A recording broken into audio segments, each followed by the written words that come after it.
अस्सलामुअलैकुम। You are watching teaching zone channel and I am Laiba Asim. आज की वीडियो में हम देखेंगे कि पीरियोडिक टेबल में एलिमेंट्स की अरेंजमेंट जो है वो किस तरह से हुई होती है। सो पीरियोडिक टेबल बेसिकली दो चीज़ों पे कॉन्सेप्ट कर रहा होता है, that is periods and groups. Periods जो हैं वो हॉरिजॉन्टल रोज होती हैं।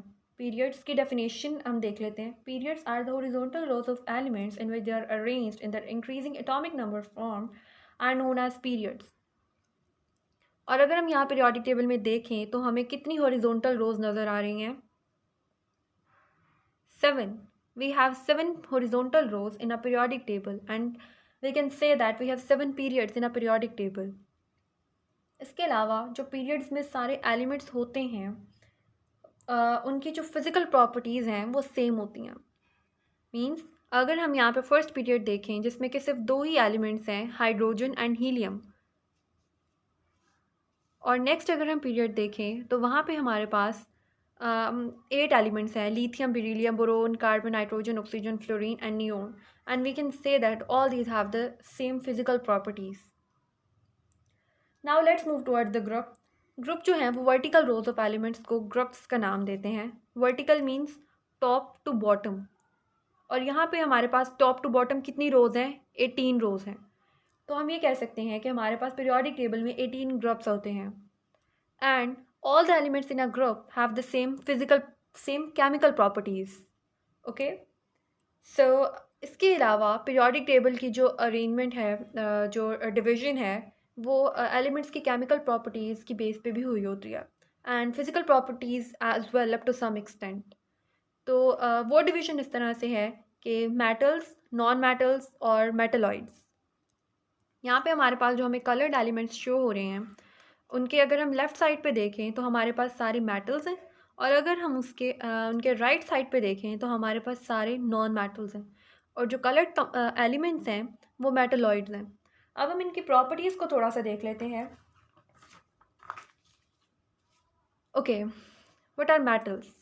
Any material that when polished give lustrous appearance, means shiny appearance, and conducts heat and electricity relatively well is known as metal. तो मेटल की दो प्रॉपर्टीज़ ये हो गई कि एक तो वो शाइनी होंगे और एक ये कि वो हीट और इलेक्ट्रिसिटी के गुड कंडक्टर्स होंगे। तो यहाँ पे हम पीरियोडिक टेबल में ये इमेजिन अभी साथ साथ इनको कर सकते हैं कि जो हमारे पास ये सारी मेटल्स हैं वो लस्ट्रस अपीयरेंस में होंगी और वो हीट और इलेक्ट्रिसिटी की गुड कंडक्टर्स होंगी। इसके अलावा they loses electron to form cations. Cations means the positively charge ion, और इनके मेल्टिंग पॉइंट हाई होगा, बॉइलिंग पॉइंट हाई होगा, और ये मैलिएबल होंगी और डक्टाइल होंगी। मैलिएबल एंड डक्टाइल ये दो प्रॉपर्टीज़ हैं यहाँ पे जिनको हम देख लेते हैं। मैलिएबिलिटी का मतलब होता है कि ऐसे एलिमेंट्स जिनको कि प्रेस करके उन पे प्रेशर अप्लाई करके, स्ट्रेस अप्लाई करके उनको मोल्ड किया जा सके, उनकी शीट्स वगैरह के फॉर्म में उनको मोल्ड किया जा सके, यानी उनको रीशेप किया जा सके इन शॉर्ट। और डक्टाइल, डक्टिलिटी भी एक प्रॉपर्टी है एलिमेंट्स की जिसका कि मतलब है इलास्टिसिटी, उनकी स्ट्रेचिंग कैपेबिलिटी कितनी है। तो सारे मेटल्स जो हैं मोस्टली वो मेलिएबल भी होती हैं और वो डक्टाइल भी होती हैं। इसके अलावा मेटल्स की ये भी प्रॉपर्टी है कि वो हार्ड होंगी, और स्ट्रॉन्गेस्ट मेटल अगर हमसे ये देखा जाए कि स्ट्रॉन्गेस्ट मेटल कौन सी है तो वो टंगस्टन है। इसके बाद नॉन मेटल्स। नॉन मेटल्स जो कलर्ड एलिमेंट्स से राइट साइड पे हैं उनको उनकी प्रॉपर्टीज़ देख लेते हैं। Non metals are the element that lack metallic attributes.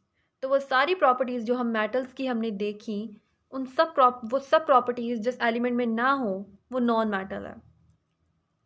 Further इसके हम देख लेते हैं प्रॉपर्टीज़, तो वो ये है कि non metals gain electron to form anions.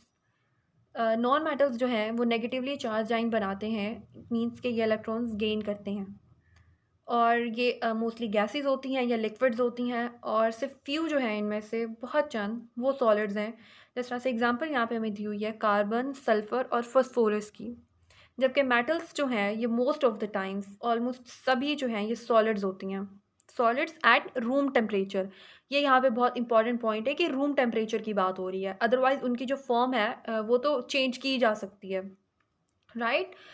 और इसके अलावा यहाँ पे था कि मेटल्स कैटाइंस क्यों बनाते हैं और नॉन मेटल्स एनाइंस क्यों बनाते हैं। ये एक यहाँ पे पॉइंट है कि मेटल्स के पास हमेशा फ्री इलेक्ट्रॉन्स होते हैं उनके वैलेंस शेल में, जिसकी वजह से वो प्रेफर करते हैं कि वो इलेक्ट्रॉन लूज़ करें और कैटाइंस बना दें, जबकि नॉन मेटल्स के जो है वो ऑक्टेट कंप्लीट करने के लिए उनका इलेक्ट्रॉन गेन करना ज़्यादा उनके लिए कन्वीनियंट होता है, सो वो एनाइंस बनाते हैं इलेक्ट्रॉन्स गेन करके। इसके अलावा नॉन मेटल्स की जो है वो आयनाइजेशन एनर्जी और इलेक्ट्रोनेगेटिविटी हाई होती है। इलेक्ट्रोनेगेटिविटी का मतलब भी यही है कि उनकी जो पावर है इलेक्ट्रॉन गेन करने की वो ज़्यादा होती है, और जो उनके ऑलरेडी उनके पास इलेक्ट्रॉन हैं उनको होल्ड करने की भी पावर उनमें ज़्यादा होती है। लाइक उनको लूज़ नहीं करते इजीली, उनको तो वो रखते हैं, अट्रैक्ट रखते हैं। उसके अलावा जो बाकी इलेक्ट्रॉन्स हैं उनको भी वो काफ़ी अट्रैक्ट करते हैं, उनको इसी वजह से वो गेन कर लेते हैं। इसके अलावा नॉन मेटल्स जो है वो जनरली स्मॉलर इन साइज़ होते हैं। ये इस तरह से है कि अगर हम एक ही पीरियड देखें तो उसमें जो हमारे पास मेटल्स हैं उस पीरियड्स के जो मेटल्स होंगे वो लार्जर इन साइज़ होंगे, जबकि जो नॉन मेटल्स हैं वो स्मॉलर इन साइज़ होंगे। ये ट्रेंड है, ये ट्रेंड्स हम नेक्स्ट वीडियोस में इंशाल्लाह डिस्कस करेंगे कि किस तरह से ये सब जो हैं एटॉमिक रेडिया है, शील्डिंग इफेक्ट, इलेक्ट्रोनेगेटिविटी, ये किस तरह से इंक्रीज़ और डिक्रीज़ करते हैं। इसके बाद नॉन मेटल की जो लास्ट प्रॉपर्टी है वो ये है कि सॉफ्ट होते हैं और नॉन स्नोरियस होते हैं। स्नोरियस का मतलब ये है कि साउंड प्रोड्यूसिंग, जबकि दो सेम एलिमेंट्स आपस में हिट करें तो वो साउंड प्रोड्यूस करें। तो नॉन मेटल्स क्योंकि ये सॉफ्ट होते हैं, अमॉर्फस होते हैं, तो जब ये आपस में हिट करते हैं तो साउंड प्रोड्यूस नहीं करते। इसके बाद हमारे पास आ जाते हैं जो यहाँ पे कलर्ड में शो हो रही हैं, coloured elements, that is metalloids. तो metalloids are defined as the elements whose properties are intermediate between metals and non-metals। ऐसे elements जिनकी कुछ प्रॉपर्टीज़ जो है वो मेटल से मिलती जुलती होंगी, कुछ प्रॉपर्टीज़ जो है वो नॉन मेटल से मिलती जुलती होंगी, इनको मेटलॉइड्स का नाम दिया गया। इनको सेमी मेटल्स भी कहा जाता है, लेकिन ये बहुत सक्सेसफुल प्रैक्टिस नहीं है इनको सेमी मेटल्स कहना, क्योंकि सेमी मेटल्स में हमें पता चल रहा है कि हाफ मेटल, राइट। तो कुछ प्रॉपर्टीज़ ये मेटल्स की तरह तो शो करती हैं, but most of the times जो है ये नॉन मेटल्स की तरह बिहेव करते हैं। इस वजह से इसको सेमी मेटल्स नहीं कहते हम, ज़्यादा सक्सेसफुल प्रैक्टिस नहीं है, हम मेटलॉइड्स ही इनको कहेंगे। मेटलॉइड्स की प्रॉपर्टीज़ ये है कि ये लो इलास्टिसिटी होती है इनकी, मतलब ये इलास्टिक होंगे लेकिन उस तरह से नहीं होंगे जिस तरह से मेटल्स थे, मतलब डक्टाइल उतने नहीं होंगे, उतने फ्लेक्सिबल नहीं होंगे। उसके बाद अगर इनकी कंडक्टिविटी की बात की जाए तो ये नॉन मेटल्स की तरह बिल्कुल इंसुलेटर्स भी नहीं होते, और मेटल्स की तरह जो है वो एक्सीलेंट कंडक्टर्स भी नहीं होते हीट और इलेक्ट्रिसिटी के। They can conduct heat like average, okay. So इसके बाद हमारे पास है कि जो मेटलॉइड्स हैं वो वेदर दे फॉर्म एनाइंस और दे फॉर्म कैटाइंस। तो इसमें कंडीशन आ जाती है कि वो मेटलॉइड्स जिनके वैलेंस शेल में 4 से ज़्यादा इलेक्ट्रॉन्स होंगे वो एनाइंस बनाएंगे, वो गेन इलेक्ट्रॉन करेंगे, गेन ऑफ इलेक्ट्रॉन करेंगे, क्योंकि उनके लिए वो कन्वीनियंट है ना, ऑलरेडी उनके पास मोर देन 4 इलेक्ट्रॉन्स हैं, तो उनके लिए अपना ऑक्टेट पूरा करने के लिए इलेक्ट्रॉन गेन करना ज़्यादा इजी है। और ऐसे मेटलॉइड्स जिनके वैलेंस शेल में 4 से कम इलेक्ट्रॉन्स होंगे वो कैटाइंस बनाएंगे, दे लूजेज इलेक्ट्रॉन, क्योंकि उनके लिए वो कन्वीनियंट है। इसके बाद मेटल्स की जो है वो फर्दर डिवीजन भी हुई है, वो किस तरह से है वो हम देख लेते हैं। जो हमारे पास इसमें फर्स्ट ग्रुप है, फर्स्ट ग्रुप एलिमेंट्स, इनको अल्कली मेटल्स कहते हैं। Second group is known as alkaline earth metals. उसके बाद ये जो दरमियान का पोर्शन हमारे पास शो हो रहा है ये ट्रांजिशन मेटल्स हैं, ओके। पहले जो था पीरियोडिक टेबल उसमें ये था कि जो हमारे alkali metals, alkaline earth metals, ये जो बाकी ये वाले एलिमेंट्स हैं इस साइड वाले, इनको हम ए ग्रुप एलिमेंट्स कह लेते थे, और जो ट्रांजिशन मेटल्स थी उनको बी ग्रुप एलिमेंट्स कहते थे। लेकिन उसके बाद जो पीरियोडिक टेबल रीन्यू हुआ तो उसमें ए और बी की टर्म ख़त्म कर दी और डायरेक्ट 1 to 18 बना दिया उसको, जो नंबर्स हैं। अदरवाइज़ ये 8 होते थे, 1 2 3 4 5 6 7 8 ए ग्रुप एलिमेंट्स के जो ग्रुप्स थे वो थे, और बाकी ये जो थे ये बी ग्रुप एलिमेंट्स के थे। और इसके बाद 13 14 15 16 का कोई स्पेसिफिक नेम नहीं है, इनको हम boron family, carbon family, nitrogen family, oxygen family कह लेते हैं। और जो 17 ग्रुप है इसको ये हैलोजेंस हैं, 18 ग्रुप जो हैं वो नोबल गैसेज हैं। इनका भी नेक्स्ट हम देखेंगे कि इनकी नेमिंग जो है वो किस तरह से की गई है। इसके अलावा यहाँ पे दो नीचे हमें हॉरिजॉन्टल रोज शो हो रही हैं। ये जो है वो एक्टिनाइड्स और लेथेनाइड्स हैं।